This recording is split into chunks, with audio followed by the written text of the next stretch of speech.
bake a cherry pie? Billy boy, Billy boy. Can she bake a cherry pie? Chiming Billy. She can bake a cherry pie, quick as a cat can wink her eye. She's a young thing and cannot leave her mother. Well, Granny, did you pick out your spot yet for the garden? Yep. I kind of favor a patch right close here to the house. Yeah, I'll plow you up something there directly. Yeah, just enough for some onions and taters and some Rudy Bakers. And a few rows of corn. Paul? Morning, Granny. Paul, can I help you with the plowing and the spading? Well, Ellie, I'd rather you put on one of them pretty dresses that Miss Hathaway got you. But, Paul, I can plow better in these clothes. Plowing. You know, Ellie, I'd like you to wear one of them dresses kind of regular. Wouldn't you, Granny? You're mighty fetching in a dress, Ellie. Prettier than a tub of fresh churned butter. Paul, if I go to wearing them dresses, Jethro will make fun of me. I reckon he hadn't better. Now, you run along and put on something with skirts. All right, but he hadn't better make fun. He won't, he won't. You know, speaking of Jethro, I think he's got himself a sweetheart. The banker's secretary? That's right. They was out together last night. What'd they do? Well, I don't rightly know for sure, but it was something to do with bowls. All you do with bowls is eat. Yeah, I reckon that's what it was then. She said she was going to take him bowling. You know, Jed, I kind of like that Miss Hathaway. Yeah, I think she kind of likes us, too. Oh, those marvelous Clampetts. Those simple, rugged mountain people. The more I see of them, the more I am impressed. Yes, now Never have I observed such strength of body, mind, and character. Yes, now They stand like boulders in the pebble-strewn landscape of Beverly Hills. Like mighty oaks among bushes. Like quiet.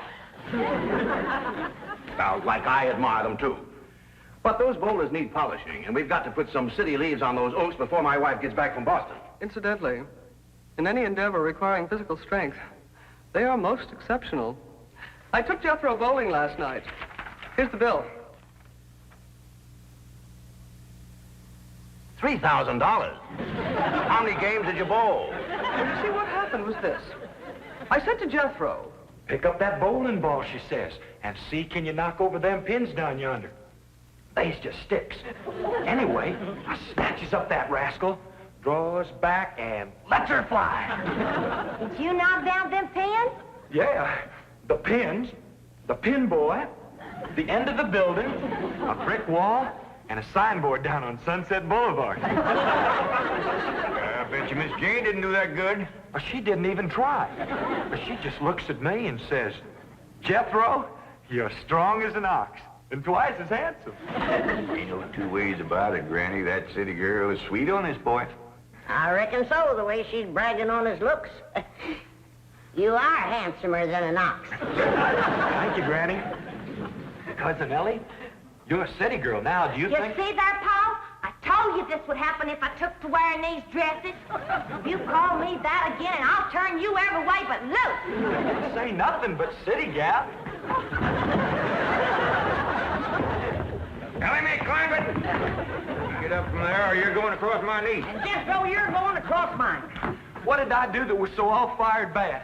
In that dress, she looks just like a city gal. You did it! I reckon we better go out there and see she don't hurt him.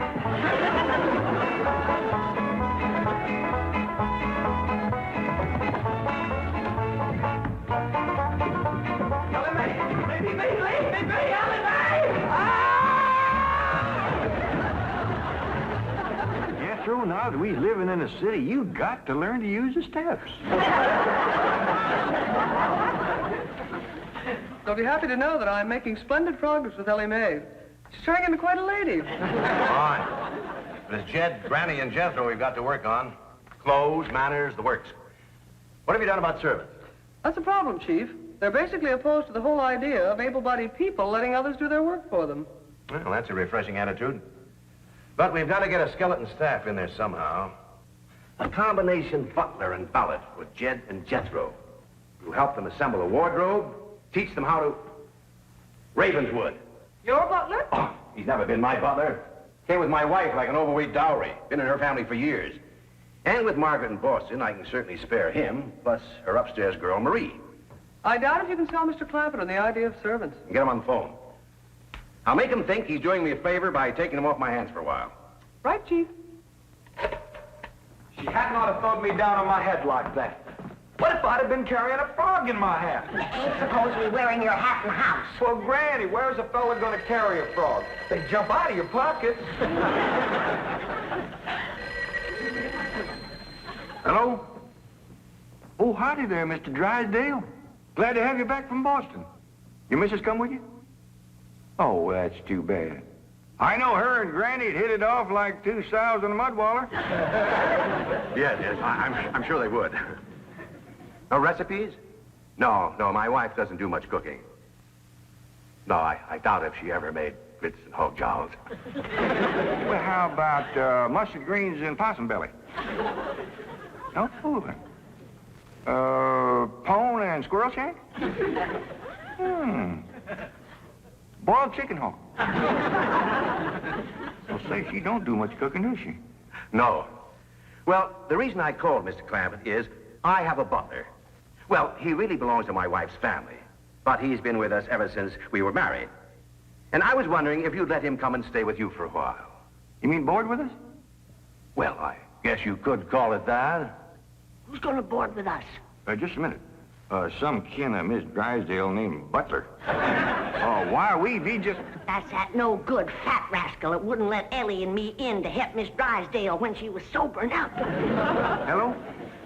Granny was talking at me, but she's done now. Oh, no, she ain't. Just a minute. Granny, let me hear the man out, and then we can talk it over. Yes, sir, Mr. Drysdale. I'm a-listening now.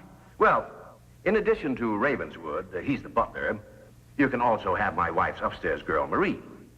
Margaret may be away for some time, and I have absolutely no use for him. Well, I sure would like to oblige. Me and Granny will talk it over, and I'll call you. Oh, thank you. You'll be doing me a great favor. I was glad to help out when I can.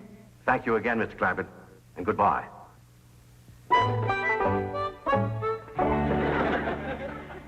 Is somebody coming to live with us, Uncle Jed? Maybe, Jethro, maybe. Why don't you go out and make up with your cousin Ellie? Okay, Uncle Jed. All right, Jed. Let's have it. We going to board that butler fella? Well, Mr. Drysdale will take it mighty kindly if we did. He says he ain't got no use for him. I don't like him myself. Granny, you only met him once? Once was enough. I asked him real nice. I said, are you doing for Miss Drysdale that she's feeling poorly? Are you doing the washing and the scrubbing and the cleaning for her? And he looks right down his nose at me and says, Madam, I am a butler. I reckon he is proud of his name. Kind of fancy. Ravenswood Butler. I don't care if it's Stonewall Jackson. And I think Mr. Drysdale has a lot of gall to ask us to take his wife's kinfolks off his hands. Well, now, I'm mighty beholden to him. You know he's keeping my $25 million in his bank, and he ain't charging me one penny to do it. That's his business. You didn't ask him to do it. Well, now, Granny, if it was just Mr. Butler, I might agree with you, but there's a sad side to the story, too. What's that? Well, you've heard of Mr. Drysdale speak of his stepson? That's his wife's boy by her first marriage? The one they call Sonny? Yeah. Well, it seems she's got a girl, too. And there must be something wrong with her. What? Well, I don't know, but they keep her upstairs. No. Yeah. He spoke of her as my wife's upstairs girl. The poor thing. Her name's Marie, and he'd like us to take her and Mr. Butler. Doggone it, Jed. We got enough to do to take care of this big place without... He didn't say what was ailing her, huh? Well, no, but if you ask me, they ain't eating right over there. No. You know what Mr. Drysdale told me? What? His wife ain't never cooked grits and hog jaw. Ah, go on. That's a fact. Nor mustard greens and possum belly. Nor pone and squirrel shank. Nor even boiled chicken hawk. Land of mercy. You can't hardly blame Mr. Butler for getting a mite cranky. Man don't eat right, he gets that way. Well, dear, I reckon it won't do no harm to take him in for a spell. Granny, for such a little woman, you got an awful big heart. Well, I feel sorry for the poor girl. But the first time that fancy pants Mr. Butler looks down his nose at me, I'm gonna chuck him in the cement pond.